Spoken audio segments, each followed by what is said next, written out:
So, hi, hello, good morning, good afternoon, and good evening po sa inyong lahat. And ayan, nakikita niyo naman, ako ay gumagawa po muli ng aking cucumber salad. Pero this time, hindi naman, hindi naman yung creamy. Ang gagawin naman natin dito is sweet and sour. Ayan, panoorin niyo lang siya guys. Isang pipino lang yung ginamit ko dito, pero nag-add ako dyan ng repolyo, cabbage. Kasi nakita ko lang siya sa ref. So, kumuha ko. And pwede naman tong kainin kahit hindi na-cook, diba? So, ayan. Huwag kayo. Seryoso ako. And guys, lagi niyong tatanggalin yung buto ng kamatis. Kasi pag yan nilagay niyo dyan, nagsasabaw talaga siya. Pero maganda sa katawan, sa balat, ang kamatis kasi mataas ang lysine niya. So, tuloy lang tayo. Inaantok na naman ang boses ko dahil gabi na naman tayo nag-edit. Oo. Ayan. At lalagyan po natin ng mansanas. Napakadami naming mansanas ngayon eh. Sumisilip ang aking mommy dear.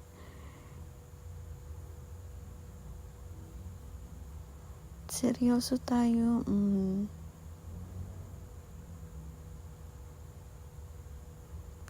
And syempre, sibuyas. Alam niyo ba guys, mahilig ako sa spicy.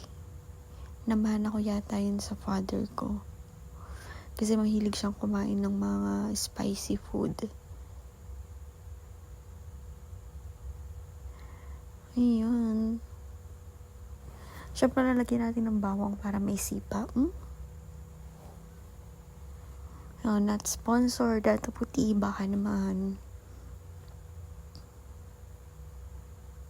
Kita nyo naman, di maitim yung kilikili ko, ha?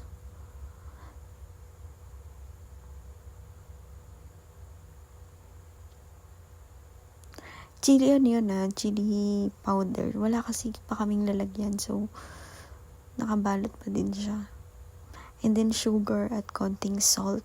Natatakot ako mag-add ng salt actually kasi baka mapaalat. And then nilikas ko siya or inilipat ko siya sa ibang lalagyan. May patikim si ate mo, girl.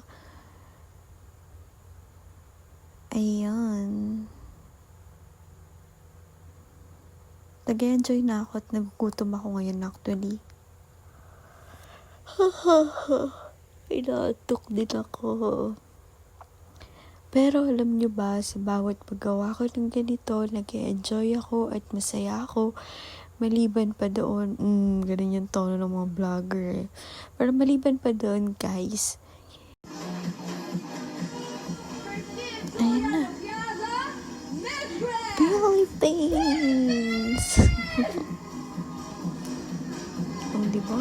Husay. Baka Queen CJ yan. Pak! Diba ang taray? Ang galing-galing niya.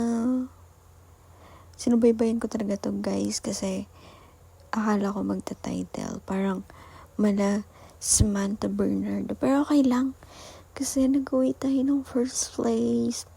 Pilipinas yan. International pageant pa yan.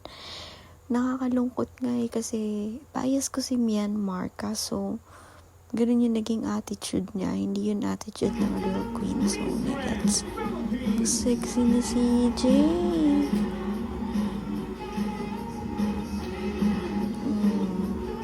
Sino ka dyan?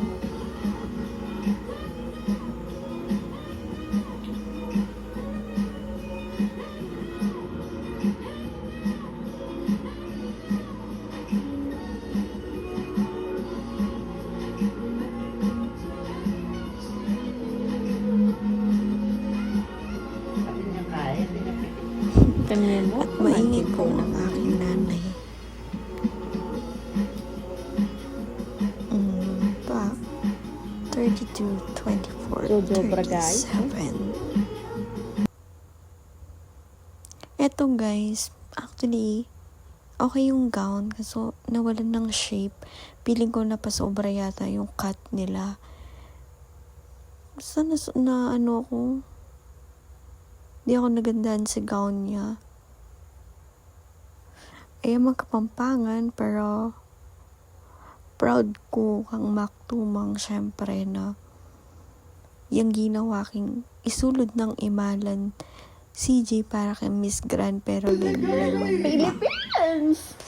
and this is it, pansit. Oh my God, pati ako kinakabahan. The moment of truth. Pakinggan niyo ako. A stunning, exciting, thrilling evening here. And two ladies remain on this stage. One will be Miss Grand International 2024. Who's it gonna be? Pilipinas! My God, my heart. Kinakabahan din ako, Diyos ko. Ganda dyan patay yung Diyos ko, Lord. Hindi, Pilipinas! Lord.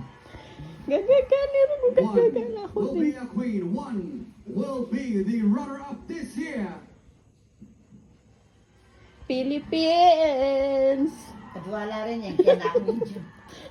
Hindi ka naman Indiana, ba't ka nasa India? Ladies my and God. gentlemen, the new Miss Grand International 2024 is Philippines! Miss Philippines! Grand Philippines! India! Sambarya shit! So, hi, hello, good morning, good afternoon, and good evening po sa inyong lahat. For today's video, magbabalik tanaw po tayo sa ating Robust Plain and Robust Extreme.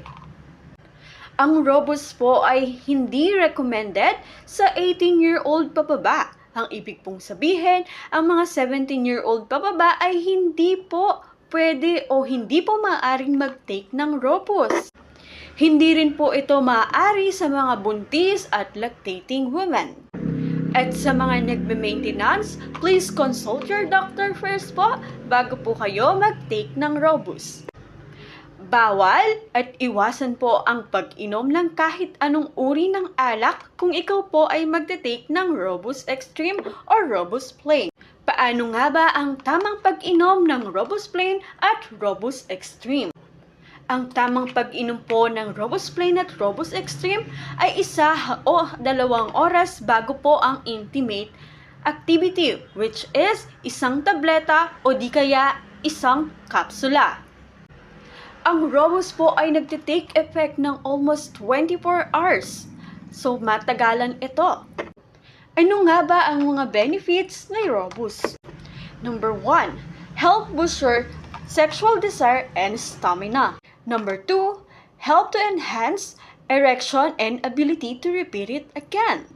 Number 3, aids with men infertility problem. Next, help or to support the production of testosterone or male hormones.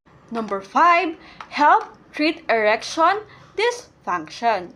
Or should I say erectile dysfunction. It is also a beneficial remedy for premature ejaculation.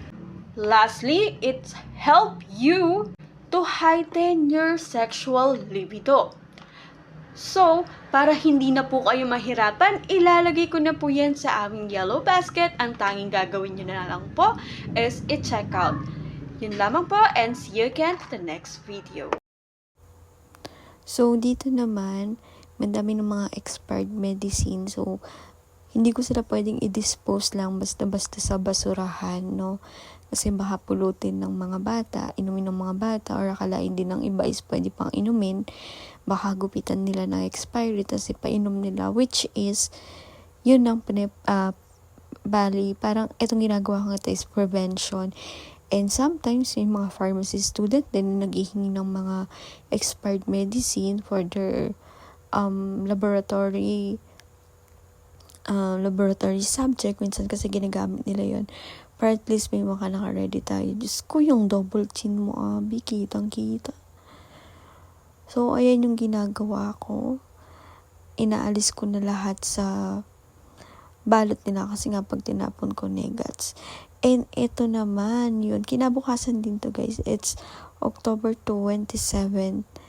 And hindi umuulan dyan. Pero, hindi ko na nakuhanan eh. Biglang umulan. So, nire-ready ko sana yung dog and cats ko para sa trick or treats kasi meron ng mga bata dito, which is nasabi ko yun sa unang video bago ito. Kaso nga lang, ayan ang nangyari. Hindi natuloy dahil sa sobrang lakas ng ulan. Hindi ko na lang nabidyoan yung ulan. Sobrang lakas mo naman. Paano pa ako lalabas? Apakahirap bihisan ni Telly dyan. Takas ng takas. And may chances kasi si Telly na kahit amo niya ako, kinakalmot niya ako. Kaya medyo takot ako sa kanya pag binibihisan ko siya. Ayan na nga, tinakasan niya na ako. Pero nakuha ko pa din siya. Apakalikot po ng aking genie. Pagpasensyaan niyo na. Ay, Diyos ko. Naantok na ako. Si Jeannie po is babae. And while si Teddy naman sa lalaki, nagulat ako doon. Ayan na po ang aking mga alaga. And here, pumunta kami ng Magalang para bumili sa Jollibee. Pero dahil nandito na rin kami sa Magalang, pumunta na kami dito sa Berbera, which kung saan yung clinic o kung saan nagpapacheck kami kung balik tayo sa Jollibee na napakatagal bago dumating. After laba, kinabukasan, ayan na. So, mga clip-clip lang yan. At ayan, hello Ate Marie. Sa kanya po kami nagpapalit. And here. Yung basket nyo,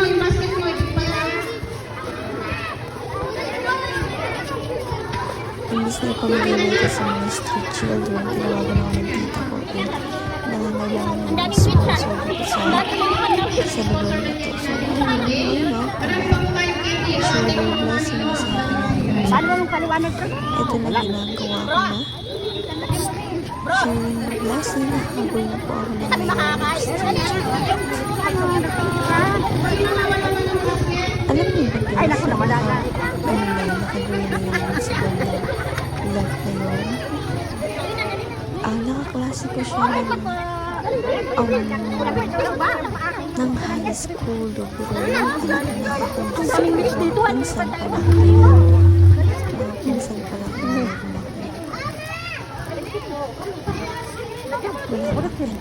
Saan mo na? Tama na po ako sa aking mga aso. Tingnan mo gagawin ni Didi dyan ha. Tingnan mo po kaya watch. So, panoorin mo lang itong rest ng video na ito guys. And happy Halloween. Belated happy Halloween everybody. God bless you. Thank you so much for watching.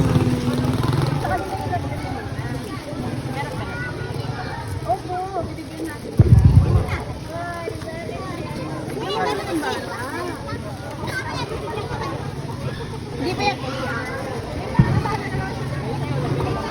Ilan doon kayo? Yan, dito ka. Okay, pa anyways. Meron. Ito po. Bambusan yung ano mo. Lalagyanan. Okay, sige po.